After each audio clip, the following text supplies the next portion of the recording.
Hey and welcome. In this video I'll give you an overview of our modular medieval houses assets and teach you how to use them. First of all, I want to show you what our team of level designers has created by using our asset pack in combination with other assets from the Unreal Marketplace and Fab Store. The buildings themselves were built entirely from assets in our pack, but we have decorated them with additional assets for our RPG project Stormbringer. Next, let's take a look at everything that's contained in our asset pack.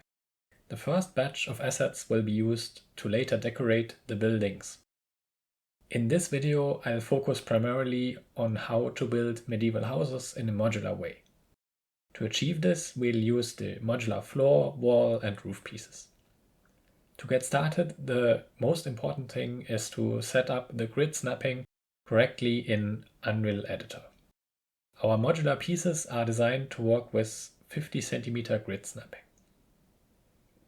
As you can see in this overview, we show the original assets in one row and then the vertex painted versions behind them.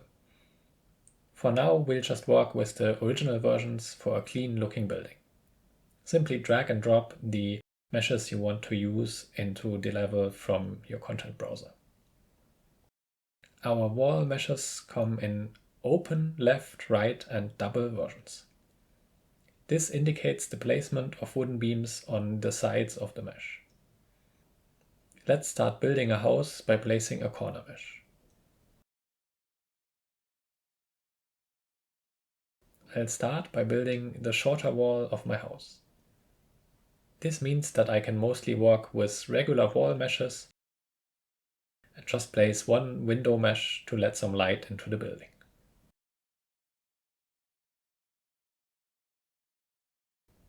For the longer wall of the house, I'll also place a door mesh to make sure the player can enter the building.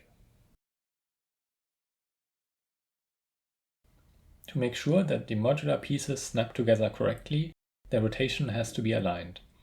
So it's important to check that the pivot point is on the same side of each building piece of a wall. For this wall, they are all on the left-hand side of the building pieces. Now I'll place the missing corner pieces. I'll rotate the walls I already created by 180 degrees with Ctrl-Alt-Shift pressed to duplicate them, and place them on the opposite side of the building to save some time for the purpose of this video tutorial. Now we'll prepare for building the roof, which is the trickiest part of the construction process. That's because we want to stick to a modular workflow, and this means that it's easiest to assemble the roof on the ground to be able to use grid snapping properly. So we have to figure out first how high and how wide our roof should be.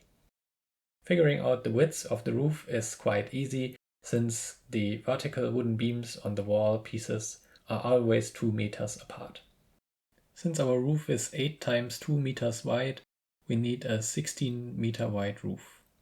However, I would treat the height of the roof as more of an art than a science, because it depends heavily on how you constructed your building.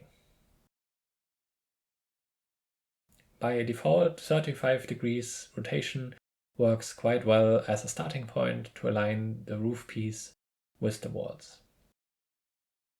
So I'll set this as the rotation for one roof piece, and then very quickly and roughly position it with grid snapping set to 10 centimeters this time. I'll repeat this process until I know how many roof pieces I'll need to cover the height of the roof.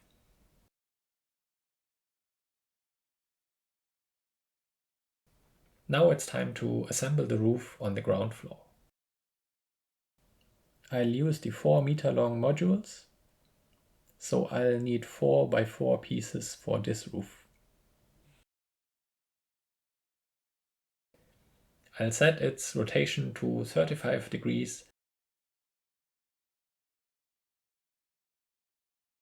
and position it on top of the building.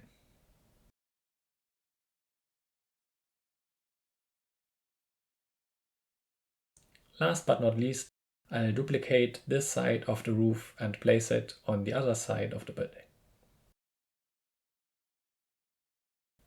This concludes the modular building process for the roof. Our demo map showcases 2 examples of final buildings created with the assets in this pack. You can use some of our pre-made variation meshes to make your buildings look more lived-in and natural. Or you can use vertex painting with our material to create your own variations. Our Medieval Houses asset pack is available on Fab and the link in the video description. Thank you very much for watching.